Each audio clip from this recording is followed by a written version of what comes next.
नमस्कार दोस्तों, VVIP news के इस नए एपिसोड में एक बार फिर से मैं राज कौशिक आपका स्वागत करता हूं, आपको प्रणाम करता हूं। दोस्तों, इस एपिसोड में हम चर्चा करेंगे प्रियंका गांधी की चुनावी राजनीति में होने जा रही एंट्री की। कांग्रेस में लंबे समय से इस तरह की मांग उठ रही थी कि प्रियंका गांधी को चुनावी राजनीति में आना चाहिए, यानी कहीं से लोकसभा का चुनाव उन्हें लड़ना चाहिए। कांग्रेस में अंदर ही अंदर दो गुट हो गए थे। कुछ लोग जहां राहुल गांधी के पक्ष में रहे हैं, वहीं दूसरा पक्ष उन लोगों का तैयार हो गया था जो प्रियंका गांधी को आगे लाने के समर्थन में रहे। हालांकि प्रियंका गांधी कांग्रेस की अंदरूनी राजनीति में कितना आगे बढ़ पाएंगी ये तो समय ही बताएगा, लेकिन कांग्रेस को वो काफी हद तक आगे बढ़ा सकती हैं, ऐसी उम्मीद उनके समर्थक कर रहे हैं। वायनाड लोकसभा सीट के उपचुनाव के द्वारा उनकी चुनावी राजनीति में होने जा रही एंट्री को लेकर प्रियंका गांधी के समर्थकों में उत्साह की लहर है। यह भी कहा जा रहा है कि अगर प्रियंका गांधी लोकसभा में पहुंच जाती हैं तो भाजपा और खासतौर पर प्रधानमंत्री नरेंद्र मोदी और गृह मंत्री अमित शाह की बातों का सटीक जवाब देने के लिए, उन्हें घेरने के लिए कांग्रेस की तरफ से मजबूत घेराबंदी हो सकेगी। हालांकि ऐसे लोगों की भी कमी नहीं है जो ये मान रहे हैं कि नरेंद्र मोदी और अमित शाह से ज्यादा बड़ी चुनौती प्रियंका गांधी अब राहुल गांधी के लिए बन जाएंगी। कैसे प्रियंका गांधी राहुल गांधी के लिए बड़ी चुनौती बन सकती हैं, ये बताने से पहले आइए एक रिपोर्ट देखते हैं जो हमने प्रियंका गांधी के बारे में आपके लिए तैयार की है। अपनी दादी और दिग्गज नेता रही पूर्व प्रधानमंत्री श्रीमती इंदिरा गांधी से शक्ल मिलने के कारण प्रियंका गांधी हमेशा से ही चर्चाओं में रही हैं। 52 साल की उम्र में प्रियंका गांधी अपने जीवन का पहला चुनाव लड़ने जा रही हैं। वैसे तो प्रियंका गांधी पिछले लगभग 25 साल से राजनीति में सक्रिय हैं। वो हर चुनाव में अपने भाई राहुल गांधी और मां सोनिया गांधी की सीट पर चुनाव प्रचार करती आ रही हैं। लेकिन अब प्रियंका की एंट्री चुनावी राजनीति में हो रही है। कांग्रेस अध्यक्ष मल्लिकार्जुन खड़गे ने वायनाड लोकसभा सीट पर होने वाले उपचुनाव में कांग्रेस की तरफ से प्रियंका गांधी को मैदान में उतारने का ऐलान किया है। राहुल गांधी ने लोकसभा चुनाव 2024 में केरल की वायनाड और उत्तर प्रदेश की रायबरेली सीट पर जीत हासिल की थी। राहुल ने वायनाड सीट से इस्तीफा दे दिया है, जहां से अब प्रियंका गांधी चुनाव लड़ेंगी। प्रियंका गांधी का जन्म 12 जनवरी 1971 को हुआ था। उन्होंने 1984 तक अपनी स्कूली शिक्षा देहरादून के वेलहम गर्ल्स स्कूल में की। 1984 में इंदिरा गांधी की हत्या के बाद सुरक्षा कारणों से राहुल गांधी और प्रियंका गांधी दोनों का दिल्ली के एक स्कूल में एडमिशन करा दिया गया, लेकिन लगातार आतंकी धमकियों के कारण प्रियंका और उनके भाई राहुल दोनों को घर पर ही शिक्षा दी गई। बाद में प्रियंका गांधी ने दिल्ली यूनिवर्सिटी के मॉडल स्कूल से भी पढ़ाई की।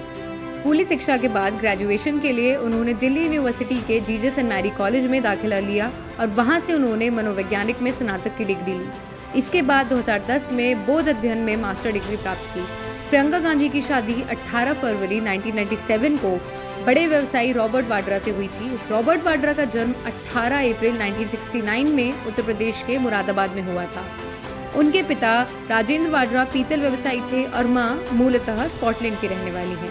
प्रियंका गांधी के मिराया और रेहान 2 बच्चे हैं। रेहान ने इस बार लोकसभा चुनाव में अपने मामा राहुल गांधी के लिए रायबरेली सीट पर चुनाव प्रचार किया था। चर्चा है कि प्रियंका गांधी ने अपने बेटे रेहान के साथ अपने पिता का नाम भी जोड़ दिया है। अब रेहान का पूरा नाम रेहान राजीव वाड्रा है। रेहान और मिराया ने देहरादून से शिक्षा प्राप्त की है।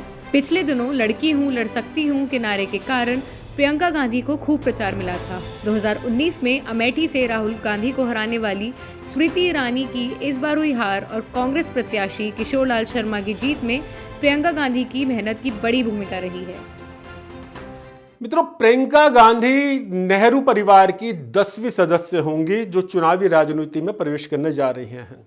हालांकि इस परिवार में हमने मेनका गांधी और वरुण गांधी को भी जोड़ा है जो कि उनसे अलग हो चुके हैं। उनकी दादी इंदिरा गांधी के पिता जवाहरलाल नेहरू उत्तर प्रदेश के इलाहाबाद की फूलपुर सीट से 3 बार सांसद रहे। उन्होंने 1952, 1957 और 1962 में वहां से चुनाव जीता। इंदिरा गांधी ने 1967 में रायबरेली से पहली बार लोकसभा चुनाव जीता था। 1971 में भी वो इसी सीट से चुनाव जीती। हालांकि इलाहाबाद हाई कोर्ट ने इंदिरा के इस निर्वाचन को 1975 में रद्द कर दिया था। इसके बाद 1977 में आपातकाल के बाद दोबारा हुए लोकसभा चुनाव में इंदिरा रायबरेली से हार गई थी। इंदिरा गांधी 1978 में कर्नाटक की चिकमंगलूर सीट से लोकसभा उपचुनाव जीती। 1980 में वो 2 सीटों आंध्र की मेडक और यूपी की रायबरेली से चुनाव जीती। बाद में उन्होंने रायबरेली सीट खाली कर दी थी। इससे पूर्व इंदिरा के पति फिरोज गांधी 1952 और 1957 में रायबरेली से सांसद चुने गए थे। साल 1942 में उनका विवाह इंदिरा गांधी से हुआ था। प्रियंका गांधी के चाचा संजय गांधी ने 1977 में अमेठी से अपना पहला लोकसभा चुनाव लड़ा था, मगर जनता पार्टी की लहर के बीच कांग्रेस के बड़े बड़े दिग्गजों के साथ संजय गांधी भी चुनाव हार गए थे। इसके बाद 1980 में संजय गांधी ने अमेठी लोकसभा सीट पर जीत दर्ज की, लेकिन कुछ समय बाद ही विमान दुर्घटना में उनकी मृत्यु हो गई थी। संजय गांधी की मृत्यु के बाद 1981 में हुए उपचुनाव में प्रियंका के पिता राजीव गांधी पहली बार अमेठी से जीतकर सांसद बने। वो 1984 और 1989 में भी सांसद चुने गए। 1984 में उन्होंने संजय गांधी की पत्नी और प्रियंका की चाची मेनका गांधी को मात दी थी, जो पारिवारिक विवाद के कारण इस परिवार से अलग हो चुकी थी। 1991 में भी राजीव गांधी अमेठी से सांसद चुने गए, लेकिन चुनाव नतीजों से पहले ही उनकी हत्या कर दी गई थी। प्रियंका की मां सोनिया गांधी ने 1999 में पहली बार लोकसभा चुनाव लड़ा। वे 1999 में बेल्लारी और अमेठी से चुनाव लड़ी और दोनों सीट से जीत हासिल की। बाद में सोनिया गांधी ने बेल्लारी से इस्तीफा दे दिया था। इसके बाद सोनिया गांधी 2004 में रायबरेली सीट से चुनाव जीती। 2006 में वो इस्तीफा देकर दोबारा इसी सीट से सांसद चुनी गई। सोनिया 2009, 2014 और 2019 में रायबरेली से सांसद चुनी गई। 2024 में सोनिया गांधी राजस्थान से राज्यसभा सांसद चुनी गई हैं। जैसा कि मैंने पहले बताया, प्रियंका की चाची मेनका गांधी 1984 का लोकसभा चुनाव अमेठी में राजीव गांधी से हार गई थी। इसके बाद वो वीपी सिंह के जनता दल से जुड़ी और उन्होंने 1989 में पीलीभीत से अपना पहला चुनाव जीता। मेनका गांधी 1996, 1998, 1999 और 2004 में पीलीभीत से सांसद चुनी गई हैं। 2009 में वो आंवला सीट से चुनाव जीती। इसके बाद 2014 में मेनका गांधी फिर से पीलीभीत से चुनाव जीती। 2019 में उनकी सीट बदल दी गई और उन्हें सुल्तानपुर से टिकट दिया गया। मेनका ने सुल्तानपुर से भी चुनाव जीता, लेकिन 2024 में वो इसी सीट से चुनाव हार गई हैं। प्रियंका के भाई राहुल गांधी अमेठी से 2004, 2009 और 2014 में सांसद बने, मगर 2019 में उन्हें इसी सीट से हार मिली।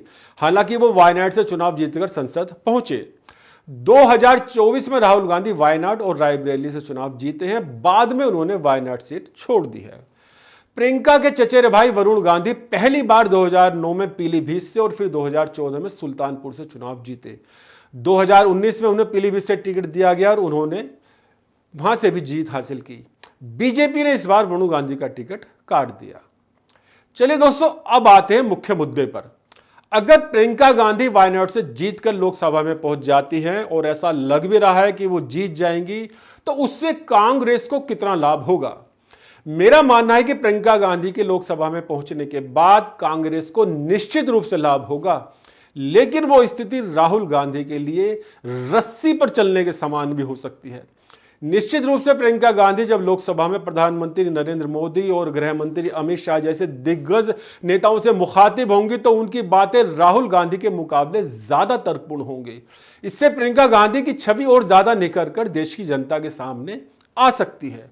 उस स्थिति में नरेंद्र मोदी और भाजपा को क्या राजनीतिक नुकसान होगा वो तो वक्त बताएगा, लेकिन राहुल गांधी काफी हद तक अनईजी हो सकते हैं। अगर राहुल गांधी पहले की तरह तब भी लोकसभा में गैर जिम्मेदाराना व्यवहार करते रहे, तो प्रियंका गांधी के मुकाबले उनकी छवि कमजोर पड़ती जाएगी। मित्रों, ये कड़वा सच है कि प्रियंका गांधी को चुनावी राजनीति में आने से रोकने में सबसे बड़ा हाथ राहुल गांधी का ही रहा है। इसमें कोई शक नहीं कि भाई बहन के बीच बहुत ज्यादा प्यार है, लेकिन जहां तक राजनीतिक रूप से कांग्रेस का चेहरा बनने की बात है, तो कांग्रेस ने अभी तक राहुल गांधी को ही अपना चेहरा बनाकर रखा है। रायबरेली के बजाय दक्षिण की वायनाड सीट छोड़कर राहुल ने साफ साफ संकेत दे दिया है कि कांग्रेस का मुख्य चेहरा वो ही रहेंगे।